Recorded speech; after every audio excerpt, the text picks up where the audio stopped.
하나님의 말씀 마태복음 19장 1절입니다. 예수께서 이 말씀을 마치시고 갈릴리를 떠나 요단강 건너 유대 지경에 이르시니 큰 무리가 따르거늘 예수께서 거기서 그들의 병을 고치시더라. 바리새인들이 예수께 나와 그를 시험하여 이르되 사람이 어떤 이유가 있으면 그 아내를 버리는 것이 옳으니까. 예수께서 대답하여 이르시되 사람을 지으시니까 본래 그들을 남자 여자로 지으시고 말씀하시기를 그러므로 사람이 그 부분을 떠나서 아내에게 합하여 둘이 한 몸이 될지니라 하신 것을 읽지 못하였느냐. 그런즉 이제 둘이 아니요 한 몸이니 그러므로 하나님이 짝지으신 것을 사람이 나누지 못할지니라 하시니 여짜오되 그러면 어찌하여 모세는 이혼 증서를 주어서 버리라 명하였나이까. 예수께서 이르시되 모세가 너희 마음의 하나간 때문에 아내의 버림을 허락하였거니와 본래는 그렇지 아니하니라. 아멘. 8절까지 봉독해 드렸습니다. 지금 우리가 살피고 있는 이 마태복음 19장은 지난 시간에 말씀드렸던 것처럼 마태복음에는 강화가 5가지가 있는데 그 중에 지난 18장에서 천국에 합당한 제자의 자세 강화를 우리가 함께 했고, 그 다음에 19장부터 23장 사이가 오늘 우리가 살필 내용인데, 이것은 바로 뭐냐면 지금까지 예수님께서 갈릴리 지역에서 1, 2, 3차 전도를 끝내시고 이제 지역을 유대로 옮깁니다.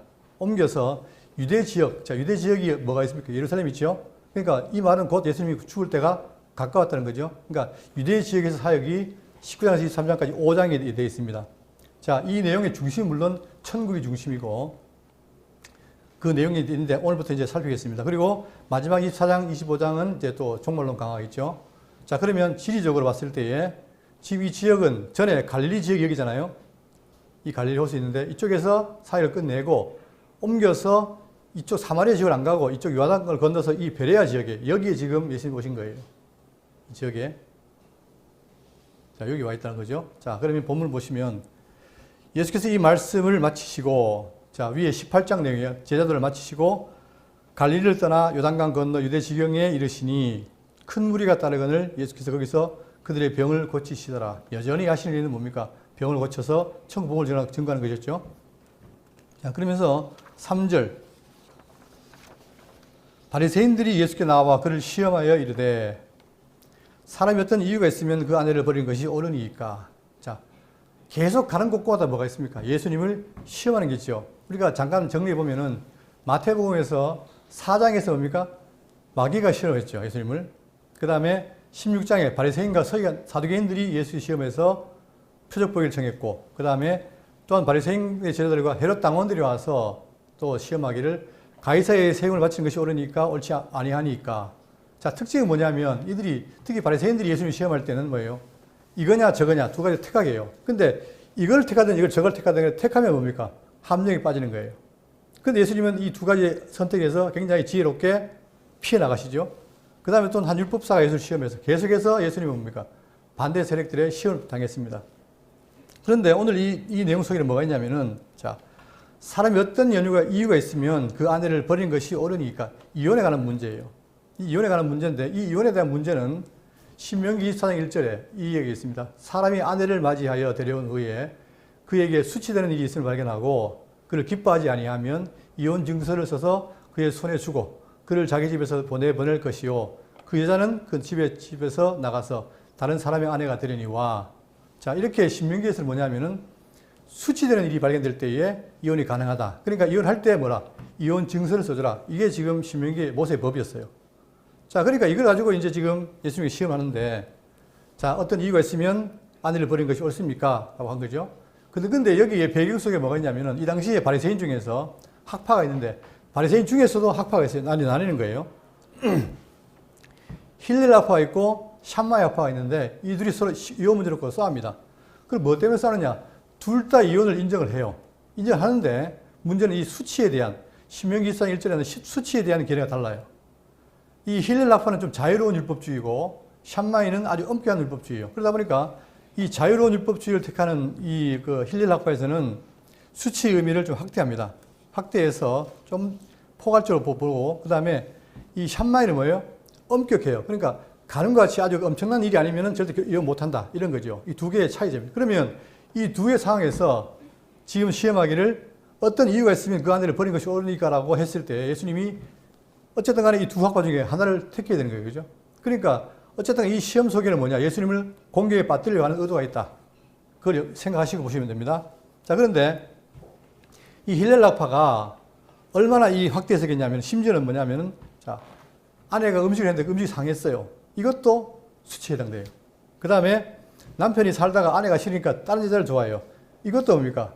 자기 미를 못 갖기 때문에 그건 수치가 된 거예요. 그 다음에 더 이상 남편이 그 여자한테 애정이 안 생겼다. 그래도 수치가 돼요. 하여튼 자유롭게 해서 어쨌든 간에 뭡니까? 이혼을 하려고 하는 게 이들의 지금 태도였던 겁니다. 자, 그러니까 여기에 대한 대답이 뭐냐면은 4절. 예수께서 대답하여 이르시되 사람을 지으신 이가 본래 그들을 남자와 여자로 지으시고 말씀하시기를 그러므로 사람이 그 부모를 떠나서 아내에게 합하여 그 둘이 한 몸이 될지라 하신 것을 읽지 못하였느냐. 이것은 지금 예수님이 창세기에 1장 26절부터의 내용과 2장 20절에 대한 아담과 하와를 만든 이 장면을 통해서 지금 얘기를 하는데, 자, 창세기 보시면 1장 27절에 하나님이 자기 형상 곧 하나님의 형상대로 사람을 창조하시되 남자와 여자를 창조하시고 나오죠. 그리고 그러면서 2장 24절에 이러므로 남자가 부모를 떠나 그의 아내와 합하여 둘이 한 몸을 이룰지니로다. 자, 둘이 합해서 한 몸을 이루지다. 그 말은 있지만 뒤에 말이 없죠. 그런데 예수님이 뭐라 했냐면은, 자, 다시 본문 오셔가지고 그런즉 이제 둘이 아니요 한 몸이니 그러므로 사람이 하나님이 짝지어준 그 사람이 나누지 못할지니라. 예수님 뭐예요? 남녀의 이 합한 것을 나눌 수 있다 없다?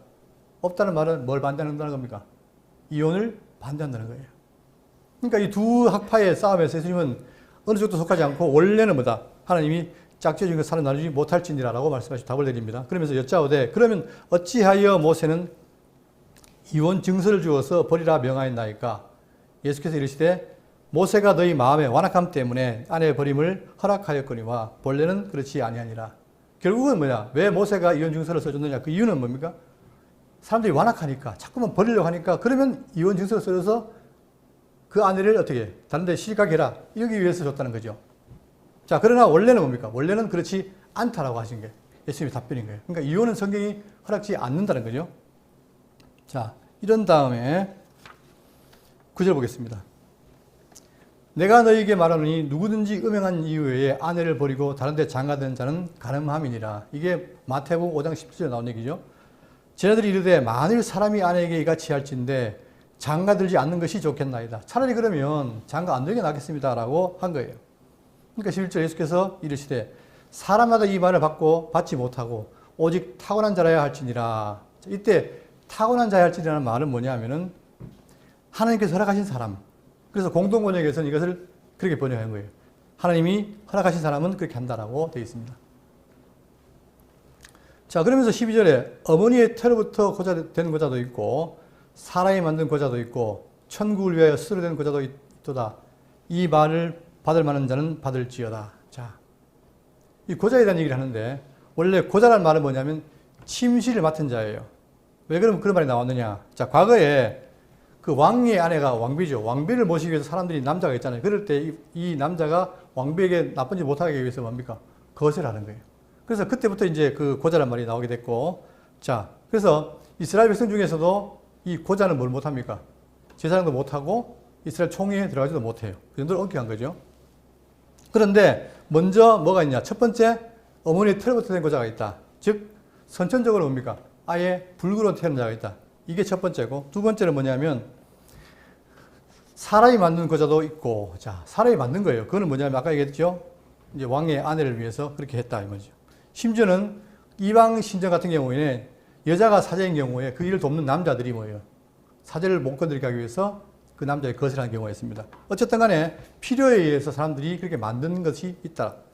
세 번째는 뭐냐면 천국을 위하여 스스로 된 고자도 있도다. 이 말을 받을 만한 자는 받을지어다. 그러면서 세 번째는 뭐냐면 천국을 위하여 된 고자가 있다. 이렇게 말하는 거예요.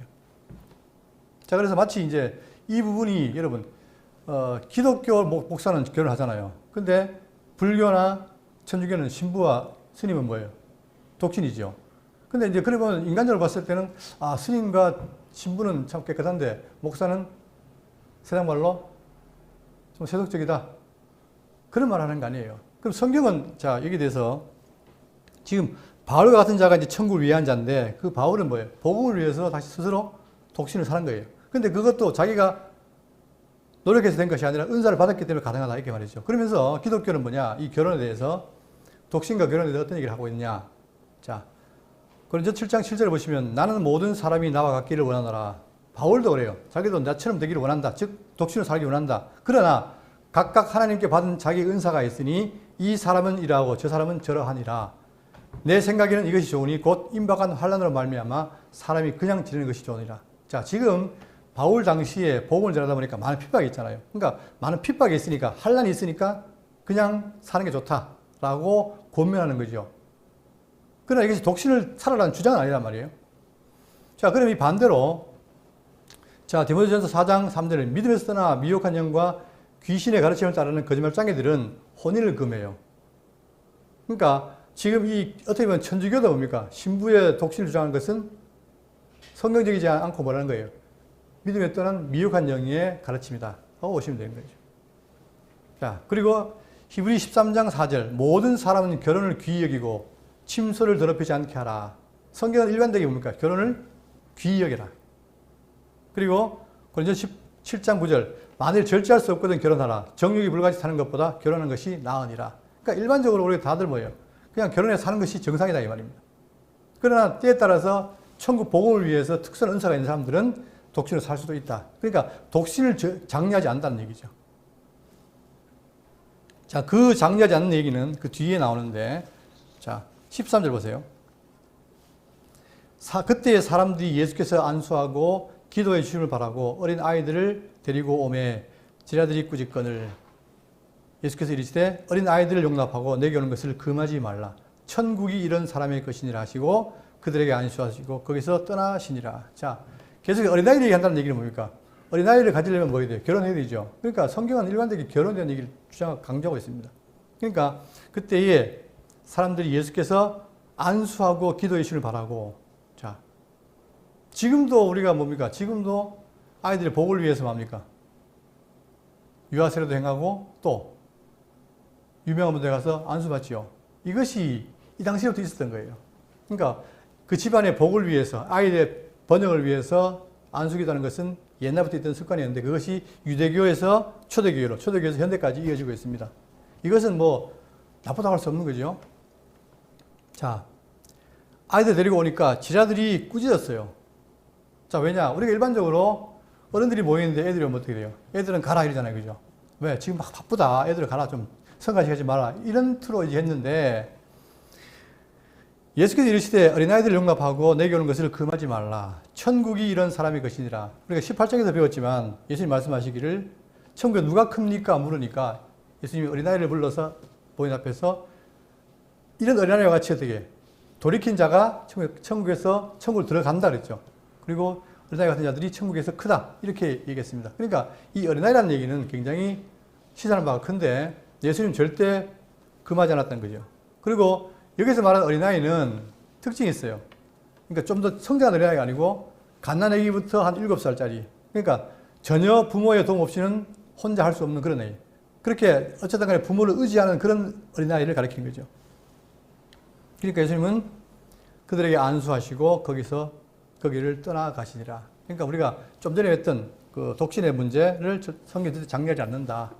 은사가 있을 때 가능하다. 그러니까 이 어린아이에 대한 얘기는 바로 그것을 한편 증거해주고 또 이 이야기는 뒤에 나오는 율법사입니까? 청년. 이 청년의 얘기와도 관계가 있어요. 어떤 관계가 있냐면 자, 하나씩 풀면서 설명드리겠습니다.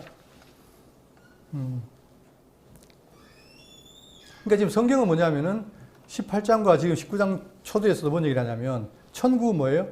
어린아이와 같은 자들의 것이고 그 같은 자가 크다 그랬잖아요. 이 말은 뭐냐면 온전히 뭡니까? 자기를 부모에 의지하듯이 의지하는 자가 곧 천국에 들어가고 천국에서 크다 이렇게 가르친 거죠. 그런데 그 뒤에 나오는 자 16절 어떤 사람이 주께 와서 이르되 선생님이여 내가 무슨 선한 일을 하여야 영생을 얻으리까? 우리가 이 대목 잘 알고 있죠. 지금 제가 어떤 청년이 왔는데 와가지고 선생님이여 내가 무슨 선한 일을 하여야 영생을 얻으리까? 마태복음은 선생님이여 이랬는데 마가복음 누가복음은 앞에 뭘 붙입니까? 선한 선생님이라고 해요. 어쨌든 그 선한을 붙인 거예요. 그러니까 17절 예수께서 이르시되 어찌하여 선한 일을 내게 묻느냐 선한 이는 오직 한 분이시니라. 자, 여기에서 기독교의 구원론에 대한 얘기가 아주 중요하게 다뤄지고 있습니다. 지금 이 청년은 부자로서 명예와 부가 있고 모든 걸 다 얻었어요. 그런데 이 질문 속에 구원관의 치명적인 오류가 있는 거예요. 왜냐하면 이 청년은 내가 모든 걸 다 가졌는데 더 좋은 일을 행해야 구원을 받을 수 있다고 생각을 잘못된 판단한 거예요. 그런데 그 이유는 뭐냐면 그 당시에 랍비들이 그릇된 구원관을 가르친 거예요. 뭐냐면은 계명 중에도 뭐예요? 계명 중에도 영생에 이르는 계명이 있고 그렇지 않은 계명이 있다. 그러니까 나눈 거예요. 자기들끼리 나눠놓고 그 다음에 끊임없이 기도하고 율법과 시편을 찬송하고 그 다음에 암송하고 노인들을 공경하고 계속 끊임없이 살아야 된다라고 가르친 거예요. 그러니까 그 가르침을 받다 보니까 이 청년은 뭡니까? 더 잘해보려고 예수님께 와서 선생님이여 내가 무슨 선한 일을 행하여 영생을 얻으릴까라고 물어보는 거예요. 그러면 앞에 있는 어린아이와 무슨 어떤 관계가 있냐 보세요. 예수님은 뭐예요? 어린아이처럼 돌이킨 자가 천국에 들어가고 그런 어린아이 같은 자가 천국에 크다 그랬잖아요. 근데 지금 이 사람은 뭐예요?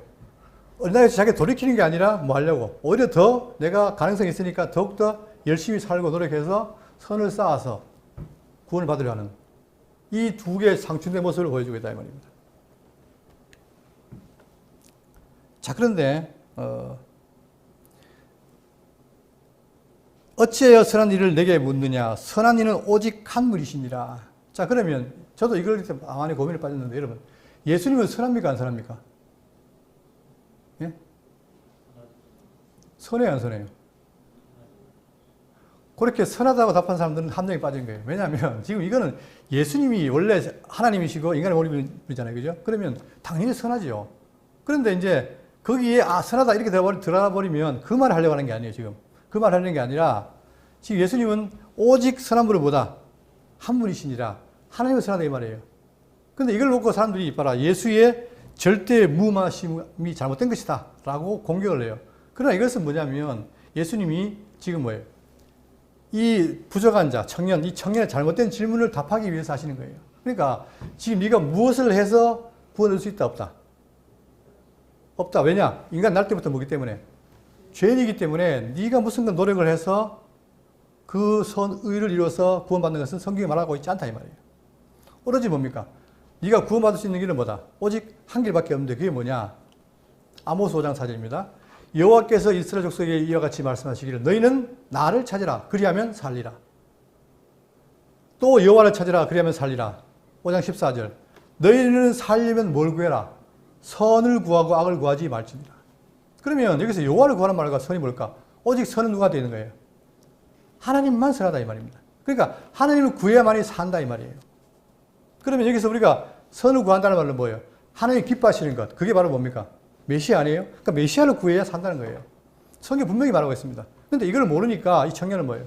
자기 스스로 죄임에도 불구하고 열심히 살아서 의를 이루어서 구원을 받으려고 했으니 얼마나 어리석은 거예요. 그러나 그 어리석음도 그 당시에 지도자들이 그렇게 만들어 놓은 거예요.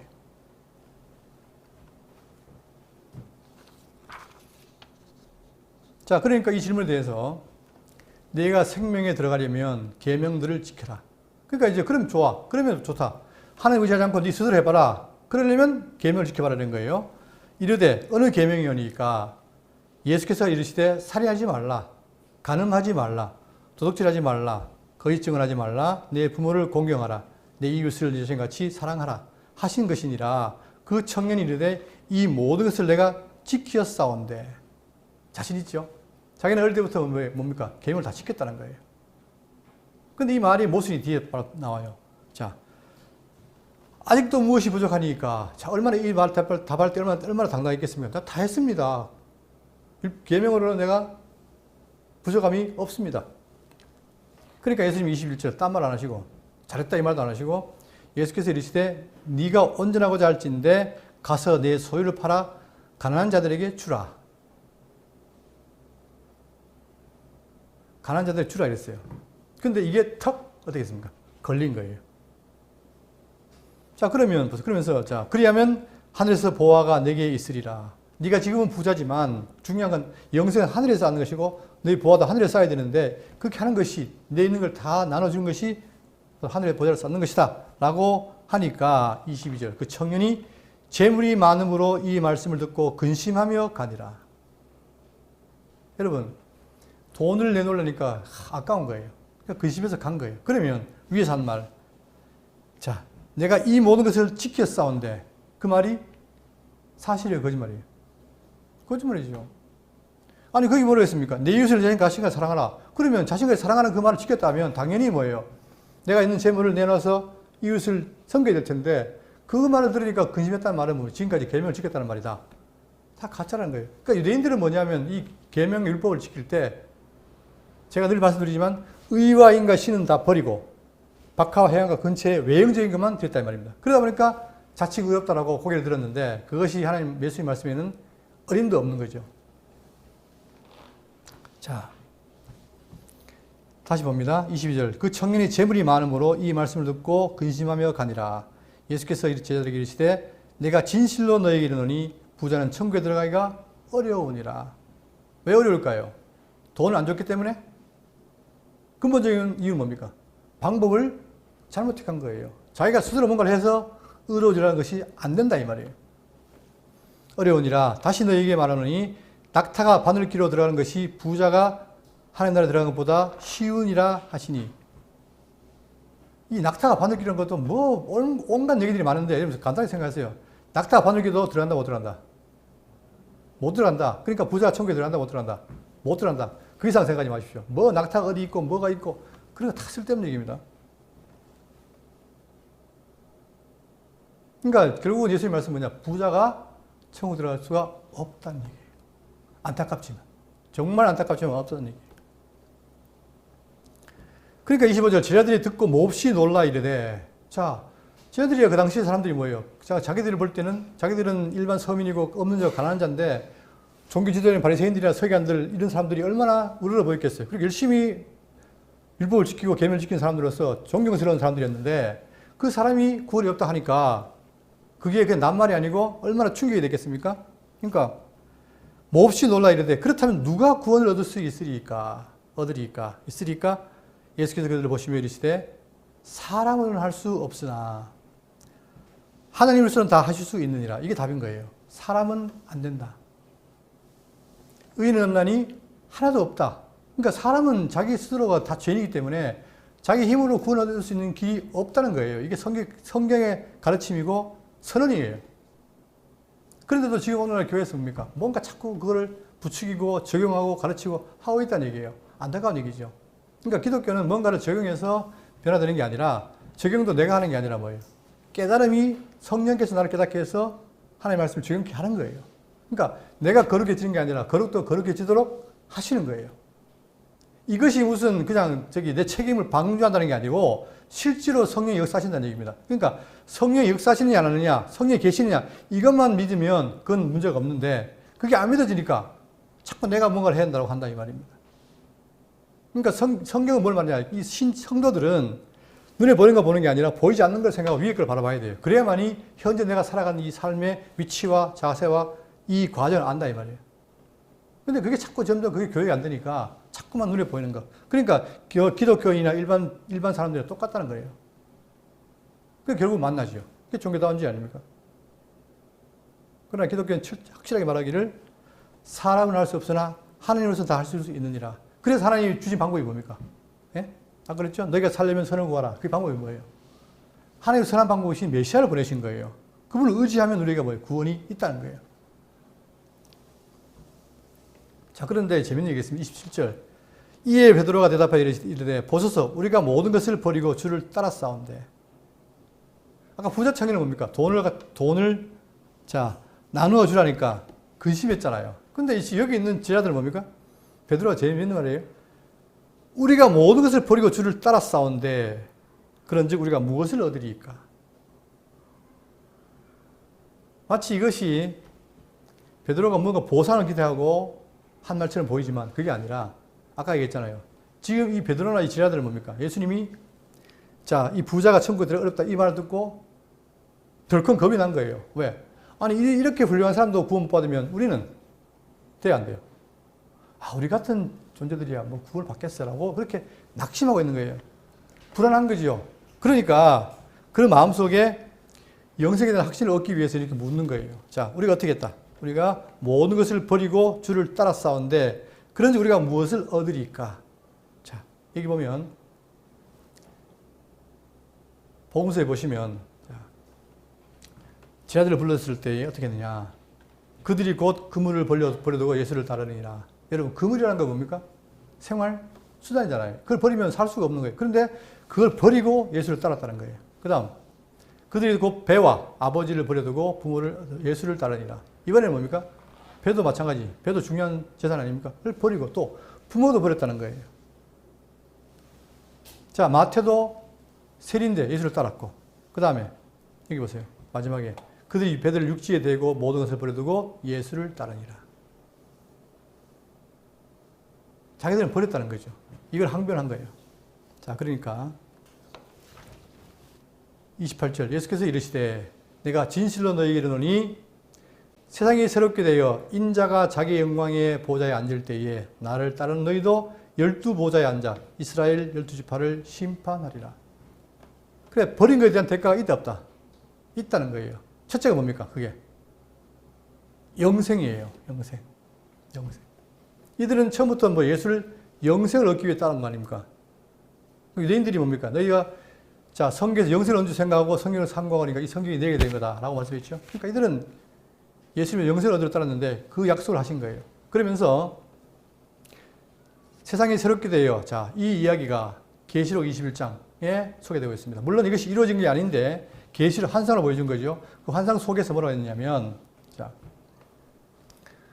다는 못 읽겠고 10절 성령으로 나를 데리고 크고 높은 산으로 올라가 하나님께로부터 하늘에서 내려오는 거룩한 성 예루살렘을 보이니 이 예루살렘은 새 예루살렘 성이에요. 옛날 예루살렘 성이 아니라 새 예루살렘 성. 즉 다시 말하면 새하늘과 새 땅에 있는 자 보이니 하나님의 영광이 있어 그 성의 빛이 지극히 귀한 보석 같고 벽옥과 수정같이 막더라. 크고 높은 성곽이 있고 12문이 있는데 문에 12천사가 있고 그 문들 위에 이름을 썼으니 이스라엘 자손 12지파의 이름들이라. 동쪽의 세 문, 북쪽의 세 문, 남쪽의 세 문, 서쪽의 세 문이니 그 성의 성곽에는 12기초석이 있고 그 위에는 어린 양의 12사도의 12 이름이 있더라. 자, 아까 그 얘기했죠? 새롭게 되면은 인자가 영광의 보좌에 앉을 때에 나를 따라 너희도 12보좌에 앉아 이스라엘 12지파를 심판하리라. 이렇게 약속하신 대로 이렇게 너희들을 위한 것이 준비되어 있다라고 약속하시는 거죠. 그러면 이들만 그런 게 아니에요. 여러분. 우리도 마찬가지. 우리를 위해서 뭐예요? 예수님께서 처소를 예배로 간다. 그죠? 그러니까 우리 영생이 주어지면 우리는 뭐예요? 그 천국에서 우리 위치가 있다는 거예요. 그리고 계속 우리가 살피지만 히브리서도 그렇고 에베소도 그렇고 우리에게 뭐가 있습니까? 약속된 뭐가 있어요? 기업이 있죠. 기업. 그 기업이 있다는 거예요. 그게 상이에요. 그러니까 우리가 이 힘든 세상을 살면서 그 기업이 뭔지를 잊어버리면 자꾸 쓰러지고 낙심하지만 우리가 약속되는 기업이 뭔지를 알면 뭡니까? 힘들 때도 희망이 생기고 소망이 생긴 거잖아요. 그러니까 기독교의 신앙의 믿음이라는 것은 바로 그런 것이다. 말씀을 확실하게 믿고 의지하고 나가는 것이 바로 기독교 신앙이다.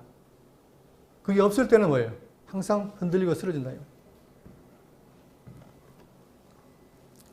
자, 그러면서 29절에 또 내 이름을 위하여 집이나 형제나 자매나 부모나 자식이나 전토를 벌인 자마다 여러 배를 받고 또 영생을 상속하리라. 여기는 약간 희미한데 똑같은 구절이 자 마가복음 10장 28절과 누가복음 18장 28절에 나오는데 보세요. 중요한 건 뭐냐면은 나와 복음을 위하여 너희들이 이렇게 버리면 복이 두 가지가 있어요. 어디에? 마태복음은 그냥 여러 배를 받고 또 영생을 상속하리라 이렇게 돼 있는데 마가 누가는 뭐예요? 현세에 있어. 이 땅에 있어서 뭐다? 집과 형제와 자매와 어머니와 자식과 전투를 100배나 받되 박해를 겸하여 받고. 참 재밌죠? 자, 복을 받아요. 받는데 100배나 받는데 뭐와 함께? 박해를 겸하여 받는다는 거예요. 이게 이 땅에서 주어지는 복의 특징이에요. 복음을 위해서 살 때는 이렇게 박해가 있다. 근데 이 부분이 좀 난제인가 봐요. 자, 도대체 이걸 뭘 받았을까? 이게 뭐겠습니까? 예수님에 의해서 천국이 이 땅에 건설됐죠. 그러니까 약속된 성령이 오시고 사람들이 이제 복음을 듣고 모였잖아요. 그러니까 그런 사람들, 거기 있는 형제와 자매, 이게 바로 사도들이 받은 거란 말입니다. 일단 이 땅에서. 그 다음에 내세의 영생을 받지 못할 자가 없느니라. 그러니까 현세와 내세에 두 개 다 복받는다라고 약속이 되어 있습니다. 그런데 역사를 살펴보면 그대로 이루어진 거예요. 마찬가지 누가복음도 똑같이 하나님 나라를 위하여 했을 때 현세의 예를 받고 내세의 영생을 받지 못할 자가 없느니라. 결국은 현세도 복 받고 내세도 영생으로 복 받는다. 이것이 예수님의 약속입니다. 자, 그러면서 오늘 사실 이 강론의 제목이 뭐냐면, 자, 먼저 된 자로서 나중되고 나중 된 자로서 먼저 될 자, 이게 제목이었어요. 근데 제가 이걸 다 할 수 있을까 고민하다가 지금 빨리 나왔는데 어쨌든 간에 요 제목, 이것이 바로 제목이에요. 이게 뭘 말할까? 자, 보세요. 30절. 그러나 먼저 된 자로서 나중되고 나중 된 자로서 먼저 될 자가 많으니라. 그러면 이 말이 어떤 의미가 뭘까? 자, 이게 유대인의 격언인데, 자, 먼저 된 자로서 나중되고 나중 된 자로 먼저 된다. 이것이 어떤 의미를 갖고 있을까? 여기에 대해서 여러 의견이 많은데, 자, 1, 2, 3번은 해당이 안 되는 겁니까? 4, 5번은 해당이 되는 거고. 자, 그럼 1, 2, 3번은 뭐냐면, 어떤 사람은 거지 나사로가 뭐예요? 이 땅에서는 가난했는데 죽어서 뭐 됐다? 죽어서 복받았다. 그러니까 그런 의미에 말하는 사람이 있습니다. 이것은 성경 윤회를 말하기 때문에 해당이 안 되고, 두 번째, 많은 교부들은, 자, 이 이야기, 우리도 보통 그렇게 했는데, 저도 그렇게 했는데, 한때는, 자, 먼저 된 자는 유대인이고, 나중 된 자는 이방인이다, 라고 본 자가 있습니다. 근데 이것이, 일반적으로 그렇게 볼 수 있으나, 이 본문에는 뭐예요? 지금 앞에 보시면은, 이 상황이 뭐예요? 이방인 유대인에 대한 얘기가 맞습니까? 안 맞습니까? 아니죠. 그러니까 항상 이 해석할 때 맥락을 살펴야 되는데, 이것은 그냥 갑자기 유대인과 이방인이 나타난다는 것은 그 맥락이 안 맞다. 그래서 보기가 좀 힘들다. 물론 포괄적으로 봤을 때는 그럴 수도 있습니다. 왜냐하면 우리가 로마서 보면 뭐예요? 먼저 유대인이 복받고 그 다음에 그들이 예수를 버림으로 쫓겨나고 다시 이방인 때가 오고, 이런 걸 봤을 때는 그렇게 볼 수 있지만, 그러나 본문에서는 그렇지 않다는 거예요. 오해하지 마시고요. 예. 그 다음 세 번째, 어떤 학자들은 이 지금 제자들이 천국 입성하기 전에 서로 막 싸웠다 이죠. 그러니까 제자들의 모습을 염두에 뒀다라고 보는 자가 있습니다. 그러나 그것도 아니고, 그럼 뭐냐? 자, 지금 이게 부자와 어린이가 나왔죠. 그리고 지금 이 20장 1절에 나오는 그 뒤에 나오는 천국의 비유가 있어요. 이걸 연결해 봐야 되는데, 자, 그럼 뭔 얘기냐면, 이 세상에서 부유와 권세 있는 자들이 하나님 나라에서 역시 많은 복을 누리게 될 것이라는 생각하는 것을 부정한다. 그렇죠? 결국 이 땅에 있는 자 부자가 결국 천국에서 부자 된다. 이런 의미다라는 거예요. 그걸 부정한다는 거예요. 그 다음에, 자, 자신들은 이미 하나님 나라에 도달했다고 믿는 바리새인과 서기관 등은 그 나라에서 쫓겨날 것이고, 세리와 창녀 등 스스로 큰 죄인이라고 느끼고 자신의 죄악을 고백하고 주를 따른 자들은 스스로 하나님 나라에서 멀다고 생각하지만 실제로는 그들이 그곳에 들어가게 됨을 의미한다. 즉, 바리새인과 사두개인들, 이런 지도자가 아니라 뭐예요? 세리와 창녀들이 역전한다. 이게 더 이 본문 논리에 적합하다는 거죠. 어쨌든 간에 먼저 된 자. 자, 그러면 이 이야기를 더 자세히 설명하기 위해서 20장 1절 나옵니다. 보겠습니다. 그러니까 자 보세요. 19장 30절하고 그 다음에 20장 16절 보세요. 똑같아요. 그러니까 자, 19장 끝 30절하고 20장 16절이 이 말로 구절로 딱 감싸고 있잖아요. 그죠? 그러니까 이 말이 뭔지를 지금 이 비유로 설명하는 거예요. 자, 그러면 보시면 20장 1절. 천국이 마치 품꾼을 얻어 그의 포도원에 들여보내려고 이른 아침에 나간 집주인과 같으니. 자, 또 비유를 듭니다. 천국이 집주인과 같은데 그의 포도밭에 나간 거예요. 뭐 하려고?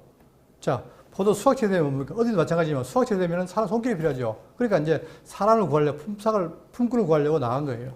나갔는데 그가 하루 한 데나리온씩 품꾼들과 약속하여 포도원에 들여보내고, 또 제3시에 나가보니 장터에 놀고 서 있는 사람들이 또 있는지라. 그들에게 이르되 너희도 포도원에 들어가라. 내가 너희에게 상당하게 주리라 하니 그들이 가고, 제6시와 제9시에 또 나가 그와 같이 하고, 제11시에도 나가보니 서 있는 사람들이 또 있는지라. 이르되 너희는 어찌하여 종일토록 놀고 서기 서 있느냐. 이르되 우리를 품꾼으로 쓰는 이가 없음이니이다. 이르되 너희도 포도원에 들어가라 하니라.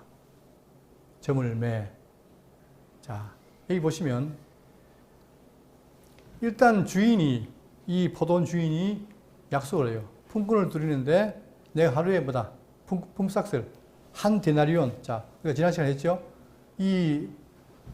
지금 유대가 있지만 유대가 헬라와 로마의 지위를 갖다 보니까 여전히 드라크마라는 것과 데나리온이 사용되고 있어요. 그러니까 한 데나리온은 뭐냐면 노동자의 하루 품삯이에요. 그러니까 내가 너희들을 쓸 때 사람마다 품삯으로 한 데나리온 주겠다. 이게 약속이었어요. 들여보냈는데, 자, 제일 먼저 뭐예요? 이른 아침이 뭐냐? 이른 아침은 새벽 6시입니다. 그러니까 우리도 지금 그 힘든 시기에 일 나가시는 분들이 뭐예요? 일 잡으려고 새벽 3시에 나가잖아요. 왜? 빨리 가서 일 잡으려고죠. 그리고 처음 6시에 나간 거예요. 그 다음에 제3시는 뭡니까? 9시, 오전 9시. 그 다음 제6시는 12시. 9시는 오후 3시. 그 다음에 제11시는 뭐냐? 5시예요. 5시란 얘기는 일이 언제 끝납니까? 6시에 끝나요. 그러면 결국은 11시에 들어간 사람은 얼마 일해요? 딱 1시간만 일하는 거예요. 그러니까 새벽 6시, 9시, 12시, 3시, 5시 이렇게 들어간 거예요. 자, 이렇게 한 다음에 8절 점을 매. 자, 이 점을 얻다는 말은 이것도 비유인데, 자, 포도원 주인이 정직에게 이르되 품꾼들을 불러 나중 온 자로부터 시작하여 먼저 온 자까지 삭슬 주라 하니 제11시에 온 자들이 나와서 한 데나리온씩 받거늘. 여러분 어떻겠습니까? 새벽에 온 사람, 9시에 온 사람, 제3시에 온 사람, 그 다음에 그 일찍 온 사람들은 어떻게 할까요? 내심. 좀 짭짤하겠는데? 생각하겠죠, 그죠? 당연히. 자. 그러니까, 자, 품꾼은 뭐냐면, 어떻게 되느냐. 이거 보세요. 품꾼의 자세가 뭐냐면은, 누가복음 10장 7절. 너희 중 누구에게 밭을 갈거나 양을 치거나 하는 종이 있어 밭에서 돌아오면 그들어 곧 와 앉아서 먹으라 말할 자가 있느냐. 도리어 그들어 내 먹을 것을 준비하고 띠를 띠고 내가 먹고 마시는 동안에 수종 들고 너는 그 후에 먹고 마시라 하지 않겠느냐. 명한 대로 하였다고 종에게 감사하겠느냐. 종은 감사할 자가 아니란 말이에요. 종은 당연한 거라는 얘기죠. 이와 같이 너희도 명령받은 것을 다 행한 후에 이르기를 우리는 무익한 종이라 우리가 하야 할 일을 한 것뿐이라 할지니라. 이게 종의 자세인데 지금 11시 원자가 한 대를 받으니까 옳았구나. 나는 더 많이 받겠구나라고 기대를 한 거예요. 기대를 해서 10절 먼저 온 자들이 와서 더 받을 줄 알았더니 그들도 한 데나리온씩 받은지라. 받은 후 집주인을 원망하여 이르되 나중은 이 사람들은 1시간밖에 일하지 아니하였거늘 그들을 종일 수고하며 더위를 견딘 우리와 같게 하였나이다. 당연히 종으로서는 불평할 수가 있겠죠. 당연히 지금 세상이 시간이 돈인데 내가 더 많이 일했는데 더 많이 받는 건 당연한 거 아니냐라고 항변할 수 있어요. 자, 이건 우리 생각이죠. 자, 근데 이런 것들이 지금 교회 안에도 있다는 거예요. 여러분, 교회는 세상적인 원리가 그대로 적용되는 것이 아닙니다. 왜? 지난번에 얘기했잖아요. 세상적이란 뭐예요? 힘세고 강한 자가 천국에서 커야 되잖아요. 그런데 예수님 반대인 거예요. 천국에서는 뭐다? 어린아이처럼 자기를 낮추는 자가 크다 그랬잖아요. 적용이 안 되는 거예요. 그리고 주인이 13절 주인이 그 종 중에 한 사람에게 대답하여 이르되 친구여 내가 네게 잘못한 것이 없노라. 내가 나와 한 데나리온의 약속을 하지 아니하였느냐. 내 것이나 가지고 가라. 나중 온 이 사람에게 너와 같이 주는 것이 내 뜻이니라. 그렇죠? 약속은 다 뭐라 했던 거예요? 한 데나리온 했잖아요. 나는 약속대로 했다. 근데 왜 나한테 불평하느냐 이 말이에요. 그러니까 우리가 여기서도 우리가 그걸 생각할 수 있죠. 과거에 이분들은 더 우리 오래 했는데 그게 계산하지 않아요. 이분은 이 교회에서 수고를 많이 했는데 다 쓸데없는 생각이에요. 그러니까 내가 더 이 교회에 수고를 했으니까 더 많이 받겠다? 자기 생각. 그렇지 않다는 거예요. 예수님은 똑같이 한다는 거예요. 자, 내 것을 가지고 내 뜻대로 할 것이 아니냐. 내가 선함으로 네가 악하게 보느냐. 그렇죠. 이 선하게 판단이 있죠. 내가 선하게 했다. 근데 네가 그걸 악하게 보느냐. 그건 네가 잘못된 것이다. 라고 하는 거죠. 그러니까 우리는 지금 교회를 할 때도 내 생각이 안 맞으면 뭐예요? 저건 악하다고 단정 지을 수 있는데 그건 아주 위험한 거예요. 내 생각에는 안 맞더라도 하나님 생각에 맞으면 맞는 거예요. 그걸 우리가 연습해야 돼요. 근데 그게 안 되면은 교회만 일마다 다 어떻게 됩니까? 내 눈에 안 차니까 막 불평하고 짜증날 수밖에 없어요. 그러나 자세히 보면은 내 생각과 맞지 않는 게 있다는 말입니다. 그러니까 예수님 말씀하시기를 내가 선함으로 네가 악하게 보느냐? 여러분 이거 마음속에 새겨야 됩니다.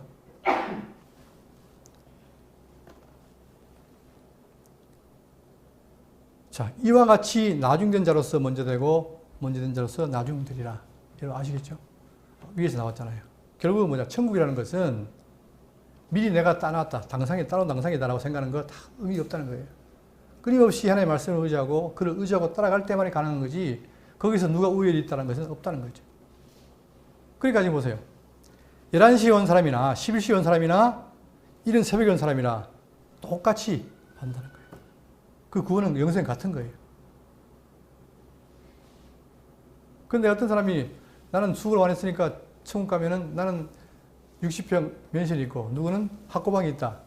이런 것이 세상과 천국을 동일시 놓고 보는 판단이란 말입니다. 근데 우리가 거기에 너무 익숙해지다 보니까 그렇게 큰 걸 받고 싶어 하는 게 인지상정이지만 그러나 그것은 그렇게 생각하면 자기만 괴로운 거예요.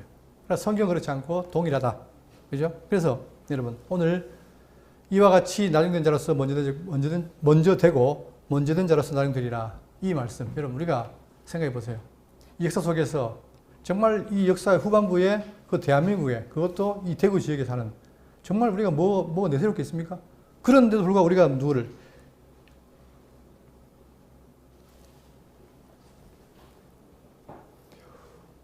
제가 호흡을 할게요.